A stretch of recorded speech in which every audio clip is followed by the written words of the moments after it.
Look, it's not uncommon for marriages to experience some sort of variance when it comes to sexual activity. Right.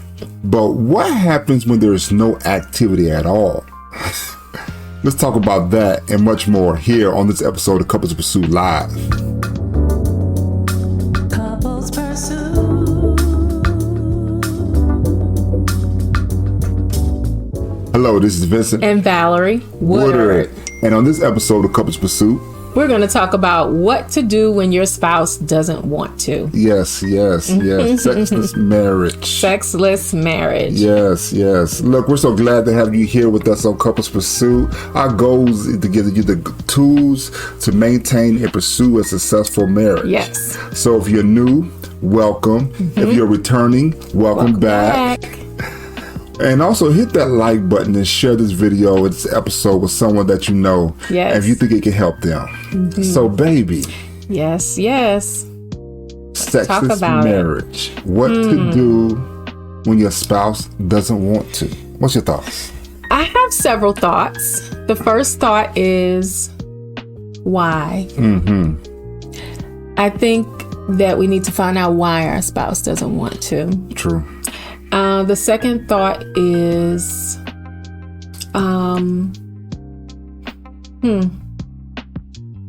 is it the male or the female? Because sometimes we think it's usually the woman who is saying, "Oh, I have a headache," or "I don't feel like it, I don't want to," etc., etc. But sometimes it's the male. That's as true. Well, that's true. It's there's the common conception, I guess, that most of the time when we talk about topics like these, we're talking about the man wants some, the husband wants some, then the wife doesn't, want to engage, or it seems like she's not interested, or whatever. But that's, that's really not all the time the case. That actually, in 25% of the cases, is actually reversed. And some studies show that the woman is the frustrated one, that she wants to engage with her husband. She wants to engage, have sex, and he's not interested. I mean, he's avoiding, or he's just like told him point blank, I just don't. Right. I don't want to be. Yeah, and that brings up the other question. Is like, or the other comment rather, when you ask what comes to mind, it's often it is assumed that when a husband doesn't want to, it's because he's cheating. True. And that's not always why. True. Yeah. So we're going to talk about 3 topics to try to get you in the mindset, because if you're dealing with this situation, I can understand that it can be frustrating. It can be to a point where you feel helpless, you feel powerless at sometimes, that you don't even really understand why this person, and at the same time, they could be the same ones telling you they love you, they appreciate you, all those things that you like to hear, but then that emotion that you want to feel, that emotional connection that you want to feel, you want to experience, that part is either lacking, or it happens intermediate, hit and miss, or it doesn't happen at all. Right. And so we're going to ask some questions to get you to think in the mindset of, like, not so much about what your partner was doing, or what can you do to change them. We're actually going to get you to ask some reflective questions to yourself. Right. And from there, 2 people don't have to change in the marriage at the same time. Our marriage can start, the change in the marriage for the better can start with one person. It can start with you. Absolutely. And with you ask yourself these reflective questions. And I guess, I think you'll be surprised of the answers. All right, come on, let's get to it. Okay, so number 1, the question is that you can ask yourself about your spouse is, are they feeling loved by you? Am I expressing love towards them? Do they feel my love? Right. Do they not just know because you said it? I said, are they feeling? Are they having the experience? Are they having the encounter? Are they, could they even tell you, when you say I love you, they'd be like, I know. Yeah. Because for some people, this is lacking in the marriage. And it's due to a lot of reasons, but I think the base reason is the emotional connection between the two. And when that is broken, whether it be mistrust, whether it be infidelity, other people are involved into your relationship, sexual or just nosy or just all up in it, yeah, and sometimes a lack of compatibility. Sometimes we misunderstand that in the beginning, we call it the honeymoon phase, or sometimes people are just in lust when they get together. Yeah. And lust doesn't last. That's true. It doesn't last. So have you ever developed a genuine connection with your spouse? Because when you develop a genuine connection with your spouse, circumstances don't change your desire for one another. Sometimes circumstances will change your availability to perform. It could be due to illness, medical problems. It could be a temporary thing, like maybe an accident. True. Or sometimes there's pregnancy and difficulty with pregnancy. Many things can happen to you physiologically or biologically that can affect the relationship, other than just being in the mindset that you don't want to. Well, we're going to get to all of that. I'm jumping ahead of you again. I'm sorry, dear. But in this moment right here, we know that men and women they're different, right? But at the end of the day, I believe that we both want to be loved and loved unconditionally. We want to have certain needs met, and that we know that we need those needs met by our spouse. I'm not saying that your spouse fulfills you, they complete you. I hear people say language like that, and I don't necessarily agree with that. Hopefully I'm understanding your sentiment that you're so much in love with them, like you just desire them, you want them to be a part of your life. Okay, but you're a whole person before you met them, and you should be. And you should be. Right. But there are certain needs that you do desire for them to meet. And that should be met by them. Yes. It should be met by them. Yeah. Yeah. And them only. And them only. Yeah. And a lot of times, emotional intimacy is a need that we want to experience. So when I ask the question, does your spouse feel loved by you? Because if they're not feeling loved by you, they can look for love in other places. I'm not just talking about people. They can look for love in things and other experiences. Right. Going on day trips by themselves, riding 4-wheelers, for 6 hours a day. Staying at work. Late and going in early. Going fishing every weekend for 12-hour. Just whatever. It's being busy with the kids all the time. Yeah. Because it's that connection. It's that emotional connection. So are they feeling loved by you? That's number one. Okay. My number two, sexually, are they affected by physical problems? I'm sorry. I just jumped right in there. Looked at the note, but just jumped right in there. Yes. Okay. So there's also another level. Okay. Because we dealt with whether you're physically your foot, something could be aching in your body, or you need healing in areas that you still haven't gotten deliverance from yet. But also a woman's physiology. Sometimes she doesn't get the lubrication she needs. Sometimes sex can be painful, whether it be natural or synthetic. Right. It can be painful to her. Yes, that's true, especially for women who are experiencing menopause. Yeah, there are changes in the body, and women who have had hysterectomies. I didn't know this, but I found out that the hysterectomy can shorten a woman's cervix, so it can affect comfort with penetration. And all right, y'all, don't block us. We're talking about pure things here, but that's true, and I didn't know that. That is interesting. Every woman is not designed the same. And so, I'm sorry, before you go that because I'm a man, so I'm thinking like a man. So when you say shorten their cervix, I think I know what you mean. The depth. There you go. Right, the depth of their cervix. And so that does change their comfort level. And then if they have a hysterectomy and that is not an issue for them, sometimes what is the issue is that hysterectomies will activate menopause. I didn't know that. That is one to grow on right there. That is one to grow on. Yeah. And also other things like substance abuse. Ooh, yeah. The medication. Yeah.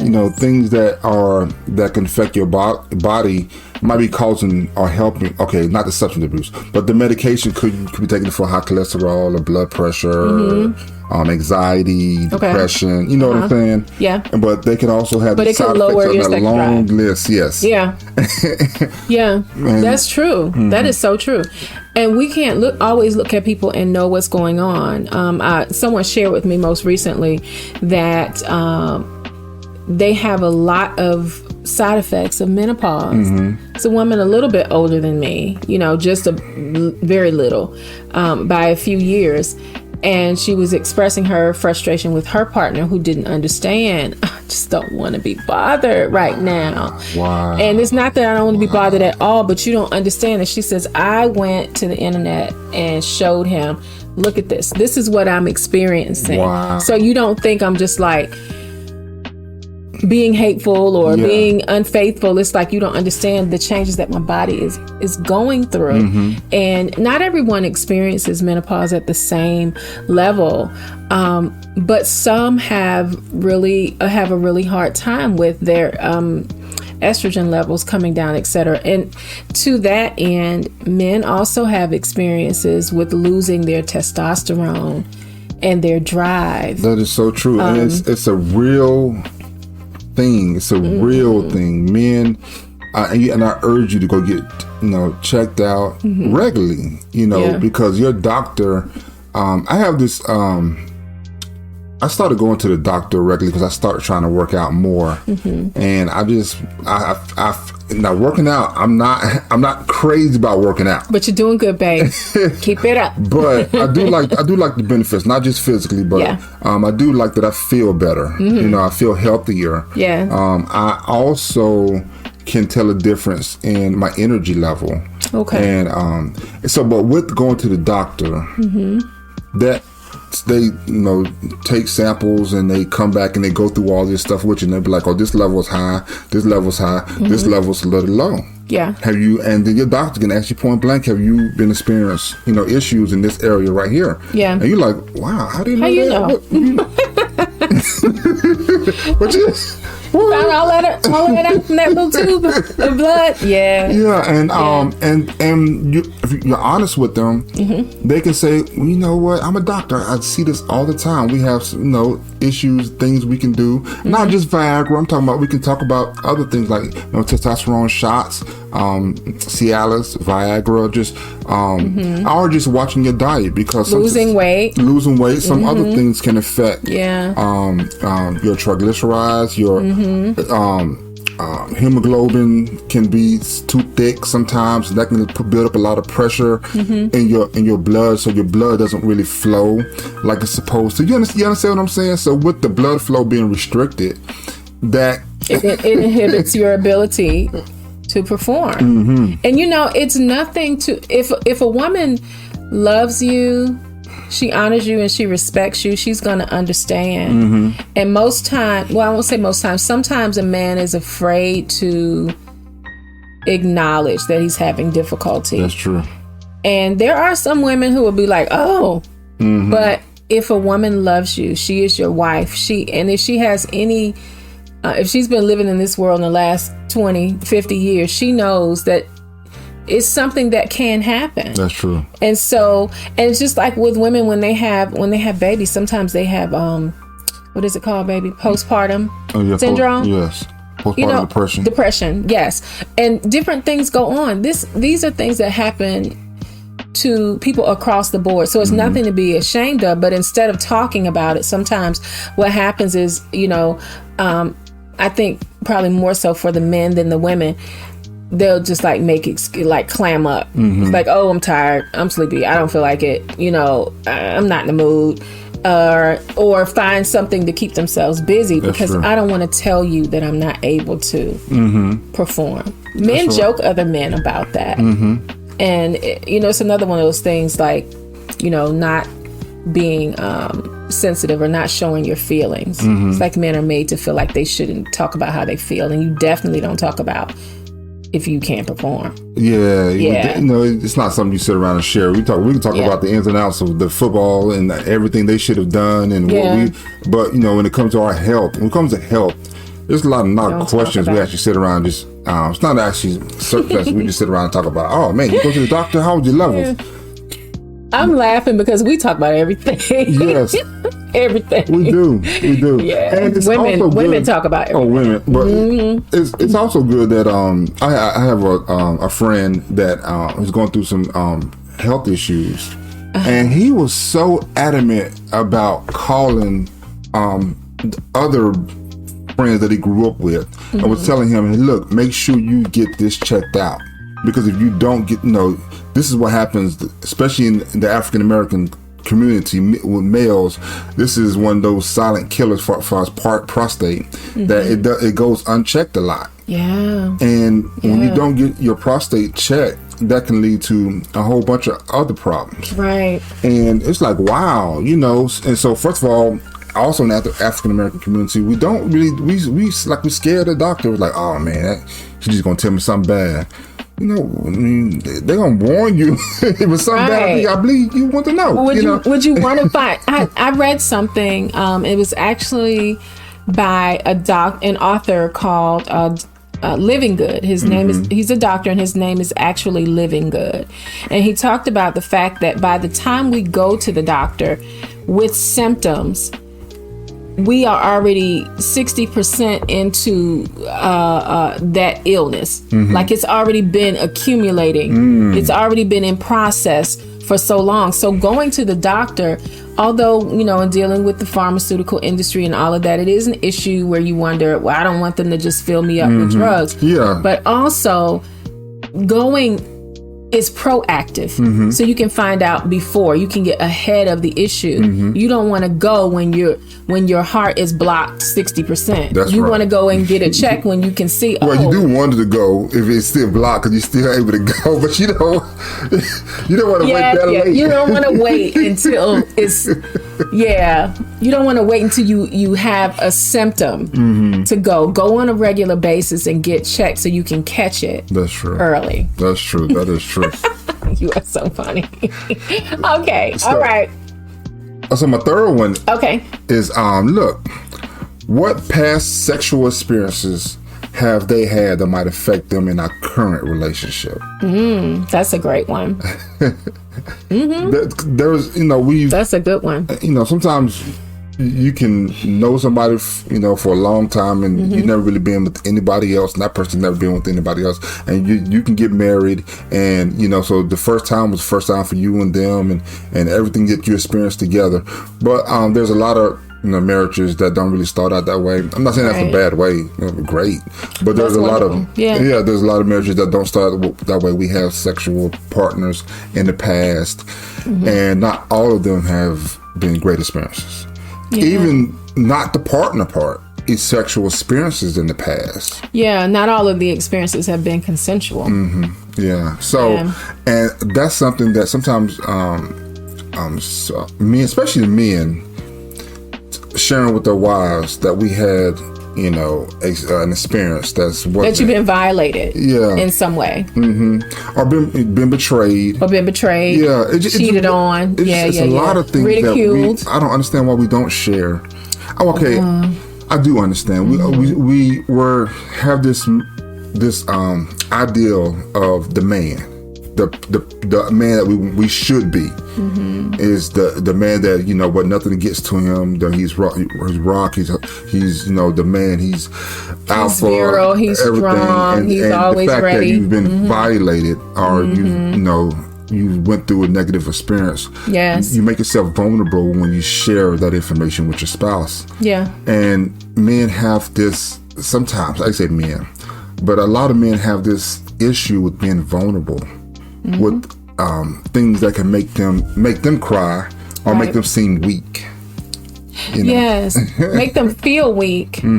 Because the truth is, again, I'll go back to the wife who loves her husband. Love equals respect. Respect is love for a man. That's true. And for that wife, she should seek to understand that he has the same set of emotions that she does. And because women are told that we are the weaker vessel, that's a misunderstanding. Weaker doesn't mean that we don't have strength, we don't have physical strength. It just means we're softer. It doesn't mean that how we express and emote is weak. A lot of times men, when they insult one another, they insult one another by calling each other a girl, lady. Yeah. That's supposed to be an insult. You stop being a B or whatever. Yeah, or those other words that we don't want to use. But men have those same emotions, and if a boy is violated, or if a teenage male or young adult male is violated sexually, he has the same fears and sometimes and trauma, and sometimes the added pressure of just being a male. If I express this as a male, I'm going to be looked at as, because girls don't go through their life with don't cry, don't we don't. Sometimes it's like suck it up and be a big girl, but for boys it's very, very different. And so you need to be able to express that. Some men take it to their grave, to their deathbed. Of course, if they take it to their grave, we won't know. But I think there are those who never tell anybody anything, and it doesn't make you less of a person. And then once you express to your mate, this is what has happened to me. If it's never happened to your spouse, what you can do is find out how does that affect that person. That's true. What can happen to a person, and that goes both ways. Yes. And that opens up intimacy. That's right, because if your spouse has negative feelings about sex, it's not necessarily always about you. It's not about you. No. Sometimes they have a negative experience, unless something's going on now. Yeah, unless you did something. Coming into the relationship. Like cheated. Yeah. That might have something to do with it. That will have a lot to do with it. Yeah. We're not talking about that right now. I'm just all out of order today, aren't I? Well, that's good. That is good. But it's possible that your spouse can have some unresolved issues that they just haven't really quite gotten over yet. They call themselves moving past. Right. And let's just say for issues, it was the spouse before, not the spouse, or whatever, the relationship before you, could have cheated on them. Could have brought home a venereal disease. Could have treated them rough and unkind, in that area. And so now they got past that. They're free. They're out of that. And then now they're in a relationship with you, and every time you get close, you want to hug them and tightly or whatever. They're like, no, don't hold me like that. Don't talk to me like that. Don't. Where you been? You've been gone too long. They're scared that you might bring home something. You understand what I'm saying? So it's good. Our advice in this issue is to actually have the conversations. About the past. Right. And I told my wife when we got married, because I wasn't ready at the beginning. I was like, but you ain't got to tell me about, you ain't got to tell me about everything. You ain't got to I'm like, where is he going with this? you ain't got to tell me about every, thing that happened before me, unless it pertains to the issue that we got going on right now. But throughout the years, my wife has opened up more and more, and I think I was able to, but before I was just like, I just really don't. Well, I only told you about. Yeah. What, an instance or two, and kind of regret that I did.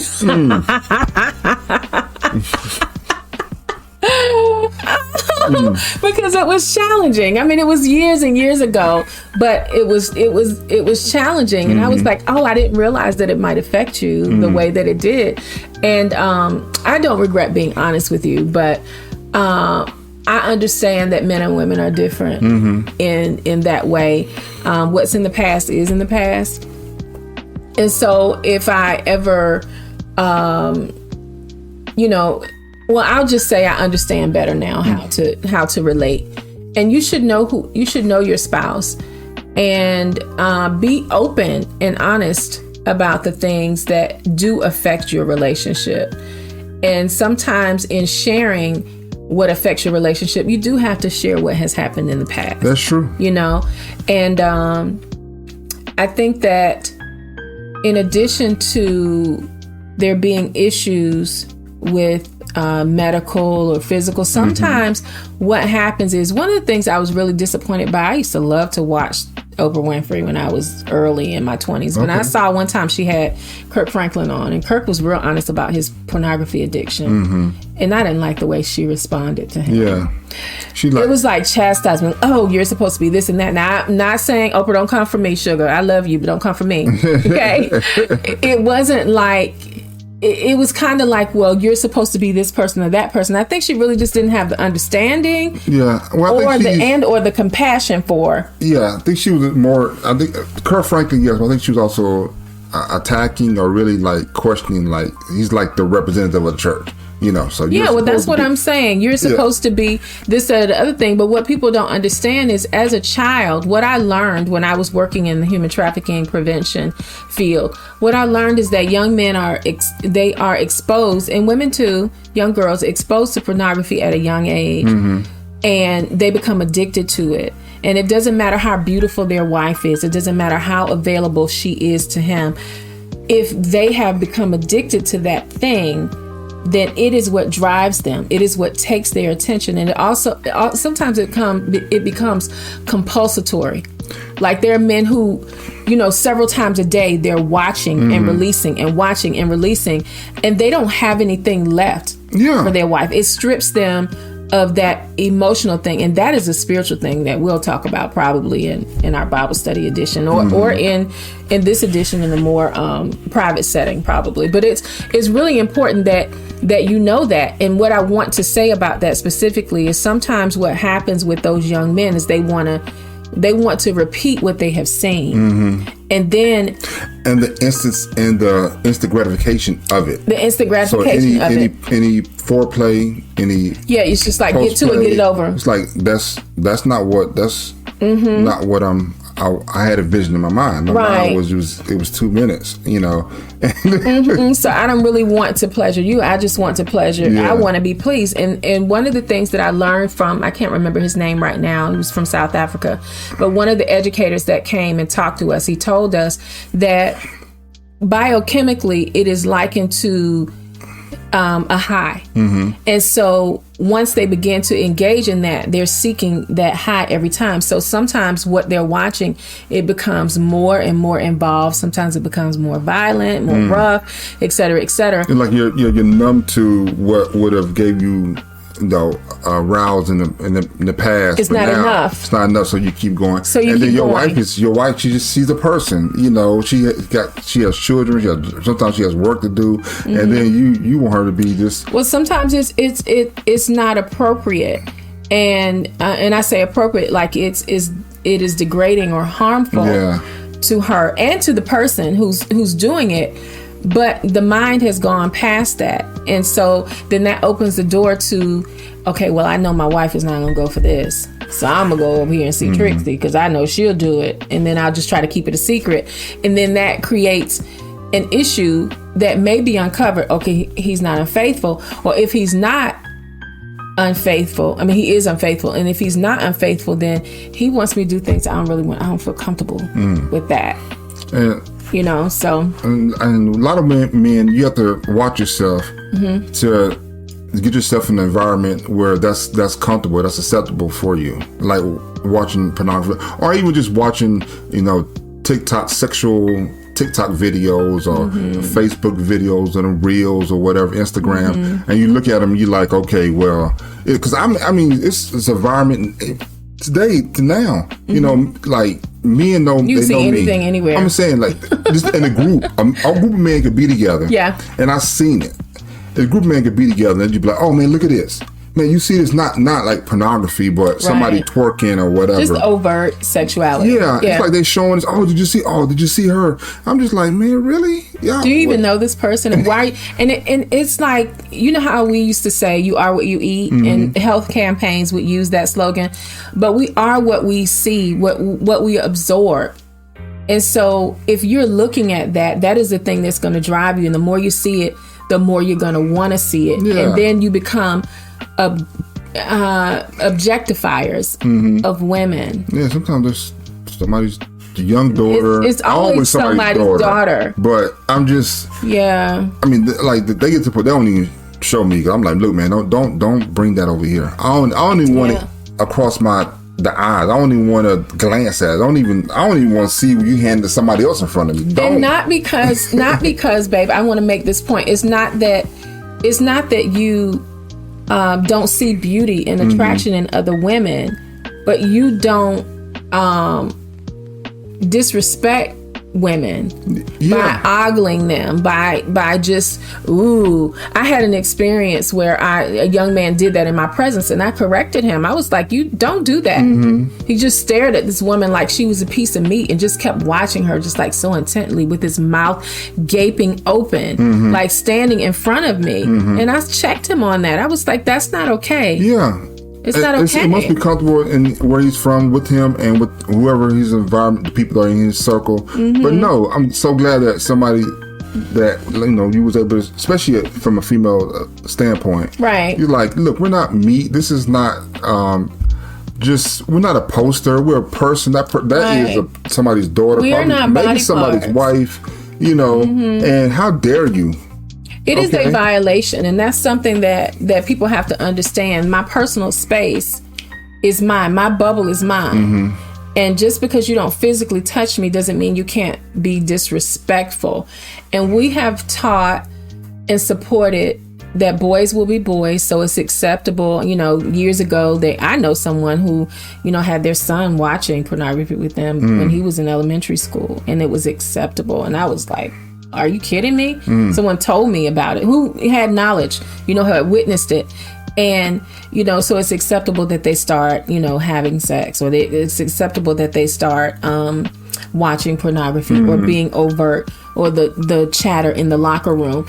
It plants the seed for them to over-sexualize women and to be supported for having more than one partner, or, you know. Yeah. So I know we went off on a little tangent about that, but I said tangent, important. but it's important to understand how those issues, if you're struggling with those area of looking at inappropriate pictures, content, or whatever, how they can, when you come home, it affects your intimacy with your partner because you've actually given that away to somebody else. Yeah, you're giving your attention to someone else. And so, you know, you're a human being. People say we can multitask, we can do a lot of things real quickly at one time. But, you know, you've given away some of the attention that you can be giving your spouse. So sexual desire, what to do when your partner or your spouse doesn't want to. My advice would, you know, just understand that you are only you. And when you are giving something away to other issues, whether it be work, content, whatever, you're taking something away from home. You're taking something away from your marriage. And physically, go get checked out. Go to the doctor. Have a real conversation. Say, look, I'm struggling with this issue, or I have a question about such and such, or whatever. And be sympathetic with your spouse if they're having physical complications, either due to an ongoing health issue, like we're not getting past this right now, or if it's something that's new and we're both unaware. We can't call it a name, but we know it's here. And my first one was are they feeling loved by you? And that's something that you can do right now after you finish watching this video, is to ask yourself that question: does my spouse feel loved by me? And if they don't, what you need to do is understand what can I do to give love, because it's better to give love than just to get love. Right. Because giving is the power of the power behind love. It's the giving. Right. It's like we preach from biblical perspectives, and just like God said, for God so loved the world that He gave. It's the power of giving. So when you give love to other people, even if you're going through some issues right now, don't just retract everything. Work through those issues. But if you still love them and they can respect you, and you're not dealing with physical abuse and all those crazy issues, I'm saying we're just talking about if we had an argument and I don't know how to get past this. Let's start by the giving. Are they feeling loved by me? And then maybe we can work to the reconciliation and all those great things. So it's not just about the intimacy, the sexual intimacy. It's deeper than that. And especially if you're not there now, like you said, there's somebody that you knew that has we haven't been intimate in a while. And so do you want to? And if we want to, what can we do to get back to this place right here? It could be a longer road than you thought it would be. But yes, but that's for better or worse. Yes, make up your mind to travel it. And when you talk about how you're feeling, first of all, if you have a connection with your spouse, if you maintain the title of all of this, or the name of our platform is Couples Pursuit, because we desire and understand the need for daily pursuit rather than just having to take time to retreat and reconnect. Right. But our goal and our hope and our prayer is that if you're not connected to your spouse, that you seek connection and reconnection and that intimacy that comes before intercourse. That's right. And if you have that, when you foster that, you're able to talk to each other, and you're able to find out other ways that you can connect and please one another in the time where you can't be sexual, you can't have intercourse. And true love I won't say true love, I'll say love understands, and love will wait. But you do have to deal with the issues. You can't just brush them off and be like, well, I just don't feel like it. Well, I just don't like to. Or this happened to me, so I don't ever want to do it again. Yeah. Love covers a multitude. And the Bible says sin, and sin is a miscoming, a shortcoming, something that you've done that has not been up to the standard that you wanted it to be. And we say that when our worship to God, that's why we label it sin, because it's separation from God. We know that we've taken steps back. So, but that giving love can help repair those steps and get closer together. So, baby, pray us out. We normally don't pray on Couples Pursuit Live on this Thursday, but I think this is something important. Yeah. Father, we just thank you right now for your goodness and your grace and your mercy. We're praying for those couples tonight, God. We're bringing them before you, those that are having issues with intimacy, with intercourse, with being able to connect on a sexual, physical, intimate level. Lord, you created us to be sexual beings, and you ordained sex for marriage. And God, you want us to enjoy it. And so, Lord, I pray that whatever instances they may find themselves in, Lord, whether it's in need of healing in their physical body, whether it's in need of healing in their emotional, spiritual body, God, I ask that you would bring that to them. And I ask, Lord, that they would ask you, if you are lacking, ask God to help you, to show you how to communicate what you're going through with your spouse. For those who have experienced pain and violation, Lord, I ask that you would bring healing to them so that they don't miss out on the joy of marriage. God, we just thank you that the mindset to honor one another with not just with our bodies, but with our words, with our eyes, with our hearts, with integrity, that we don't share the intimate parts of ourselves with other people other than our spouses. God, I ask that you would heal every hurt for those that are healing from issues of infidelity. Lord, I ask that you would restore trust and vulnerability for those who haven't exposed what they have gone through in the past, that thing that might be a barrier to intimacy for them. And Lord, as they listen, I ask that they would also share, because there's someone else who is holding a secret, who is going through something. Those that are addicted to pornography and vile images and things like that. Lord, I ask even for just honesty for them. Just because a thing is acceptable in society doesn't mean it's acceptable for you. And it doesn't mean that it benefits the life of the person who performs those things. So give them wisdom, Lord, to understand that maybe they need to change what they're doing and how they're doing it. And mutual love and respect for one another. And Lord, as we always pray for every listener, God, we ask that you would bless them, that you would keep them, that you make your face shine upon them, that you be gracious to them, that you give them peace, Lord, and keep them all from hurt, harm, danger, sickness, disease, and virus. It's in Jesus' name that we pray.